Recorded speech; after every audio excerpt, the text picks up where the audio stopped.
বরাবরের মতো আজকেও কিন্তু সেই নামাজ শেষ করে হাঁটতে আসা। তো দুনিয়াটা বড় আজব, কথা বুঝছেন? দুনিয়াটা বড় আজব। এইখানে কে কাকে কিভাবে দাবিয়ে রাখা যায় এই জিনিসটা খুব ভালোভাবেই জানে মানুষ। বিশেষ করে এগুলো হয় হচ্ছে আত্মীয় স্বজনের ভিতরে বেশি, কথা বুঝছেন? কথাগুলো এই সকাল সকাল বলতাম না, কিন্তু হাঁটতে হাঁটতে আসলে কিছু কথা মনে পড়ে যায়। এটাই হচ্ছে সমস্যা। আপন মানুষের কাছ থেকে যে আঘাতগুলো পাবেন না, এইগুলো না এই বুকের ভিতরে না সারাটা জীবন লাগা থাকে।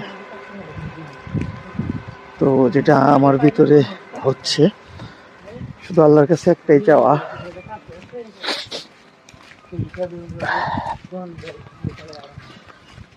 যে আল্লাহ পাক যেন আমাকে ধৈর্য ধারণ করার এইটুক সক্ষমতা দেয়, আমি যেন ধৈর্য ধরতে পারি।